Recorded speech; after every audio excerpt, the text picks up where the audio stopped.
رمضان کا مہینہ آیا تو میرے نبی کا اعلان ہو گیا، ایک فرض 70 فرض کے برابر ہو جاتا ہے تمہارا، نفل فرض کے برابر۔ فرض اور نفل میں فرق کیا ہے؟ حضرت علی ہی کا فرمان ہے کہ جس شخص نے ایک فرض روزہ چھوڑ دیا پھر قیامت تک اس کی قضا میں نفل روزے رکھتا رہا تو ایک روزے کا یہ سارے روزے بدلہ نہیں ہو سکتے۔ ایک نماز چھوڑ دی اور پھر اس کی قضا میں قیامت تک نفل پڑھتا رہا تو فرض نماز کی ایک رکعت کے ایک سجدے کے برابر بھی نہیں ہے۔ فرض میں اتنی طاقت ہے۔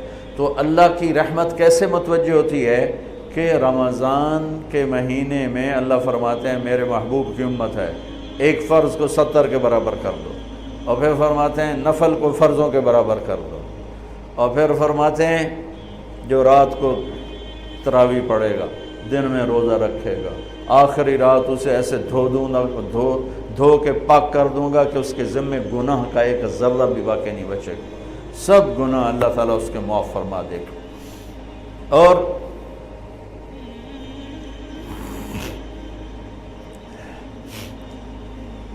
میرے نبی نے فرمایا من صام رمضان ایمانا و احتسابا، دوسری بھی من قام رمضان ایمانا و احتسابا، جس نے روزہ رکھا اللہ کی رضا کے لیے، جس نے تراویح پڑھی اللہ کی رضا کے لیے، اس کے پچھلی زندگی کے سارے گناہ اللہ معاف فرما دیتا ہے۔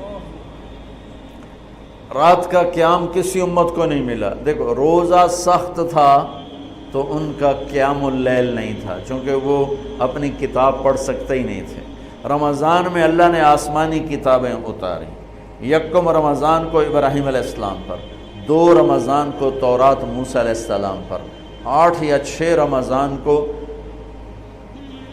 عیسیٰ علیہ السلام پر، موسیٰ علیہ السلام پر، ان پر داؤد علیہ السلام پر زبور کو اتارا، اور 12 یا 18 رمضان کو عیسیٰ علیہ السلام پر انجیل کو اتارا، اور 21 رمضان کو اللہ تعالیٰ نے پیر کی رات لیلۃ القدر میں غار حرا کے اندر اللہ تعالیٰ نے اپنے محبوب پر کتاب کو اتارا۔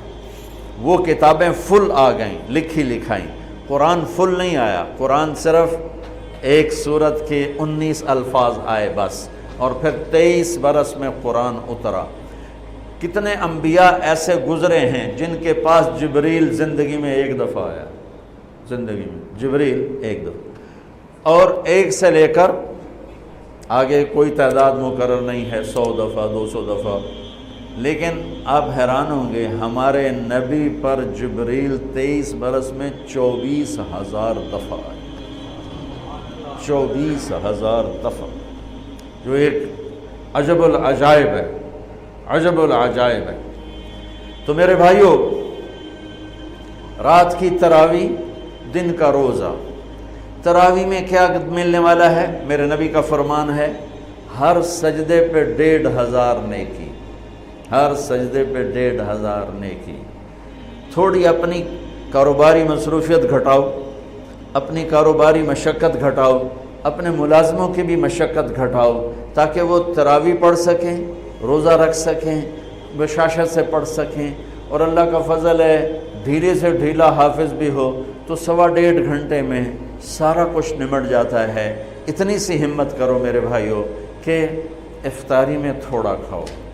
اگر تم پہلوانوں کی طرح شروع ہو گیا نا، پھر تو تم سے عشاء بھی نہیں پڑھی جائے گی، تراویح تم نے کیا پڑھنا۔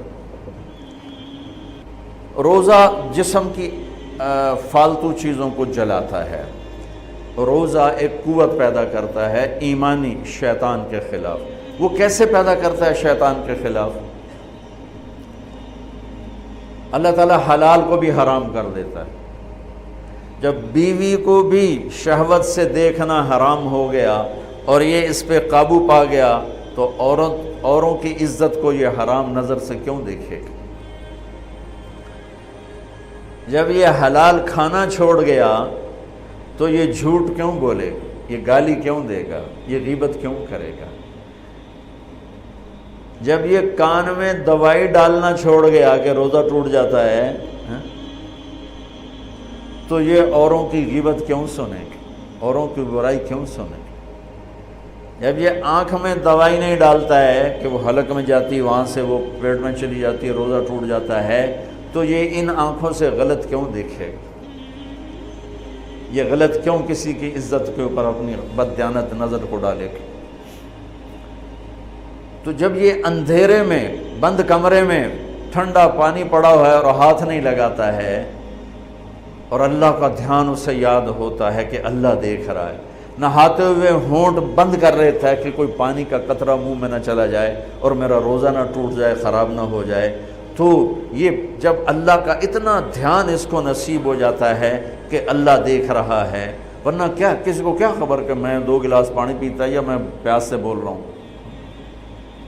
تو جب وہ اللہ کو اتنا اپنے دھیان میں لے آتا ہے کہ اللہ دیکھ رہا ہے، میں پانی نہیں پیوں گا، اللہ دیکھ رہا ہے، میں بیوی کو ہاتھ نہیں لگاؤں گا، اللہ دیکھ رہا ہے، میں کسی کی عزت پر بری نظر نہیں ڈالوں گا، اللہ دیکھ رہا ہے، میں کسی کی برائی نہیں سنوں گا، اللہ دیکھ رہا ہے، میں کسی کی برائی نہیں کروں گا، تو پھر جب یہ بازار میں جائے گا تو جھوٹ تو نہیں بولے گا، جب یہ تولے گا تو غلط تو نہیں تولے گا۔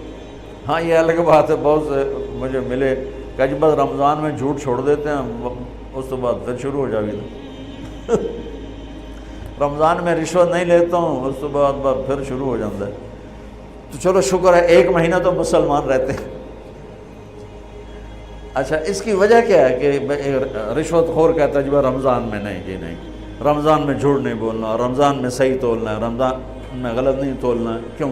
شیطان قید ہو جاتا ہے۔ رمضان میں نمازی کیوں بڑھ جاتے ہیں؟ شیطان قید ہو جاتا ہے۔ کسی امت کو یہ نہیں ملا کہ رمضان میں شیطان قید کیے جائیں، اس امت کو ملا رمضان میں شیطان قید ہو جاتے ہیں۔ کسی امت کو یہ نہیں ملا کہ رمضان میں جہنم کے دروازے بند ہو جائیں، اس امت کو ملا ہے رمضان میں جہنم کے دروازے بند ہو جاتے ہیں، جنت کے دروازے کھل جاتے ہیں۔ کسی امت کو یہ نہیں ملا کہ ان کے لیے ہر مخلوق دعا کرے، رمضان کے مہینے میں اس امت کو یہ ملا ہے کہ ان کے روزہ رکھنے والوں کے لیے چونٹیاں بھی دعا کرتی، پرندے بھی دعا کرتے ہیں، مچھلیاں بھی دعا کرتی ہیں، ہوائیں دعا کرتی ہیں، ہر شے دعا کرتی ہے روزہ رکھنے والے کی۔ اس امت کو ملا۔ کسی امت کو یہ نہیں ملا کہ آخری رات ان کی سب کی بخشش ہو جائے، اس امت کو ملا ہے کہ رمضان کی آخری رات سب کی بخشش ہو جاتی ہے۔